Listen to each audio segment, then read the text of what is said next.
Hi, this is James Headley. Welcome to the Living in Naples channel. Thanks so much for tuning in today. If you are a regular viewer, you've certainly been sensing a theme in the past handful of videos that I've posted.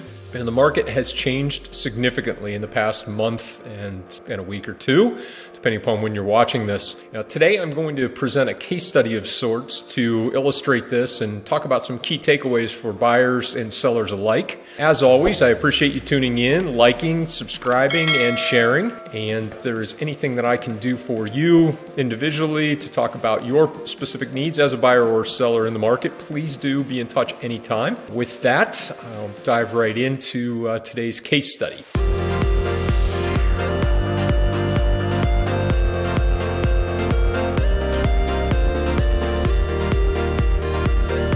It's one thing for you to hear me talk about the macro trends that are occurring in the market and provide you with the overall stats for Naples and Marco, but ultimately what matters or will matter to you is the impact on the purchase or sale of your property. That's why I wanted to take a look at one home today to see what this listing says to us about the current market.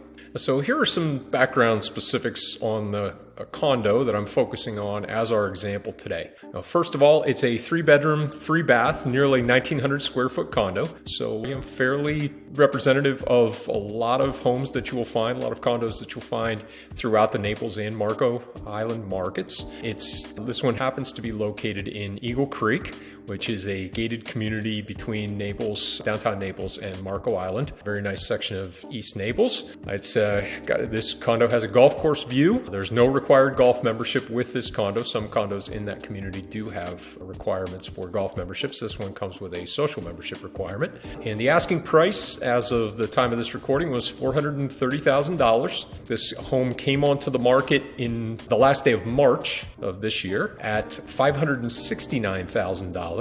It dropped price in increments between $10,000 to $30,000 every couple of weeks or so through early July, when it ended up with an asking price of just under $400,000 on July 8th. At that point, the listing was terminated with one agent, and then it was relisted with another agent less than a week later at the current price of $430,000. If it was $430,000, I'd buy it myself tomorrow. It's listed at $234. That listing price puts it at $234 per square foot. $252 per square foot was the median for closed sales over the past 6 months in the community. Other actives in the community today, other active listings, are at a median price of $271 per square foot. So with all of that context in mind, what are the takeaways from this case study? Starting with the seller side, I would say be realistic, not greedy. Asking nearly $570,000 out of the gate for this condo was aggressively above the market, even in late March, early April, when the market was still very frothy. From there, as the market began to cool, dropping the price repeatedly was like trying to catch a falling knife.